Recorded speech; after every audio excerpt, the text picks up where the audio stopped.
بسم اللہ الرحمن الرحیم۔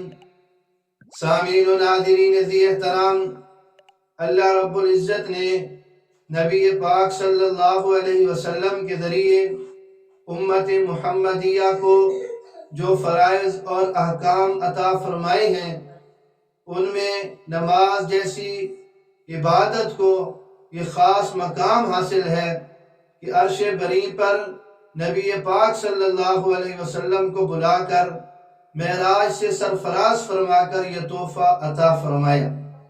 نماز کی پابندی ہر مسلمان پر ہر حالت میں لازم ہے۔ غفلت کی وجہ سے، سستی کی وجہ سے اسے چھوڑ دینا بہت بڑا گناہ ہے۔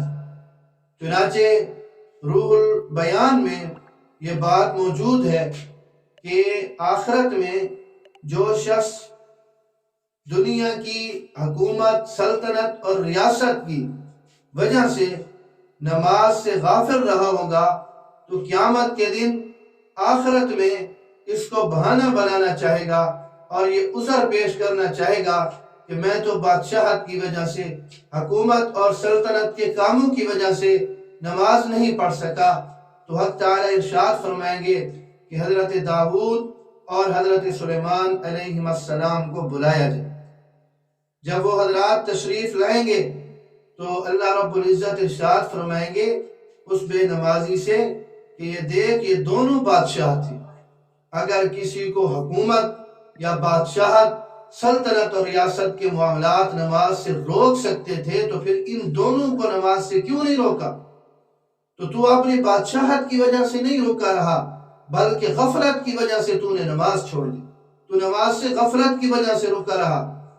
تو حکم دیا جائے گا کہ اے فرشتوں، جا کر اسے جہنم میں ڈال دو۔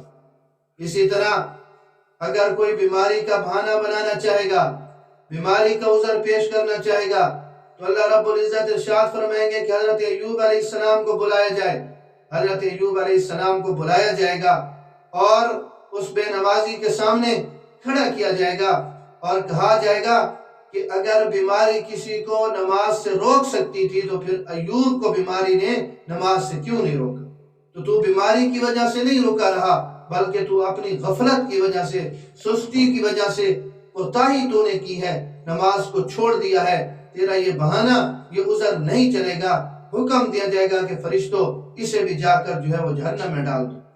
اگر کوئی آدمی اپنی کثرت اولاد کی وجہ سے اور فکر معاش کی وجہ سے یہ کہے گا کہ مجھے کثرت اولاد اور فکر معاش تھی اور اس وجہ سے میں نماز سے رکا رہا، نماز میں نہیں پڑھ سکا، تو اللہ رب العزت ارشاد فرمائیں گے حضرت یعقوب علیہ السلام کو بلایا جائے۔ حضرت یعقوب علیہ السلام جب تشریف لائیں گے تو اللہ رب العزت فرمائیں گے کہ اگر کثرت اولاد اور فکر معاش کسی کو نماز سے روک سکتی تھی تو پھر اس میرے بندے یعقوب کو کیوں نہیں روکا؟ لہذا تو کثرت اولاد اور فکر معاش کی وجہ سے نہیں روکا رہا، بلکہ اپنی غفلت کی وجہ سے روکا رہا۔ تو حکم دیا جائے گا فرشتوں، جا کر اسے بھی جہنم میں ڈال دو۔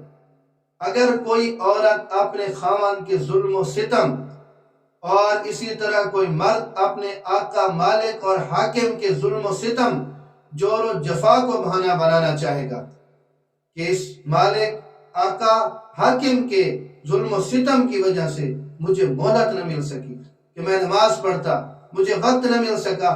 اگر کوئی اپنے خاوند کا، کوئی عورت اپنے خاوند کے ظلم و ستم کا کہ اس کی وجہ سے میں نماز سے غافل رہی، مجھے مہلت نہ مل سکی، یہ بہت بڑا ظالم تھا، تو اللہ رب العزت فرمائیں گے فرعون کی بیوی سیدہ آسیہ رضی اللہ تعالی عنہا کو لایا جائے۔ جب وہ حاضر ہوں گی تو اللہ رب العزت فرمائیں گے کہ تیرا خاوند اور حاکم وہ زیادہ ظالم تھا یا فرعون؟ اگر خاوند کا ظلم و ستم کسی کو نماز سے روکتا تو بی بی آسیہ کو ضرور روکتا، اور حاکم اور مالک کا ظلم و ستم اگر کسی کو نماز سے روکتا تو پھر تمہارا آقا، مالک اور حاکم فرعون سے بڑا ظالم تو نہیں تھا؟ تو بی بی آسیہ کو کیوں نہیں روکا؟ تو اللہ رب العزت ارشاد فرمائیں گے کہ اے فرشتوں، جا کر اسے بھی جہنم رسید کر دو۔ اور پھر جب بے نمازی دوزخ میں داخل کر دیے جائیں گے، جہنم میں داخل کر دیے جائیں گے، ان سے پوچھا جائے گا ما سلککم فی سقر، کہ تمہیں جہنم میں پہنچانے والی کیا چیز ہے، کس چیز میں تم غفلت کرتے رہے؟ تو وہ یہ کہیں گے قالوا لم نک من المصلین، کہ ہم نماز نہیں پڑھتے تھے۔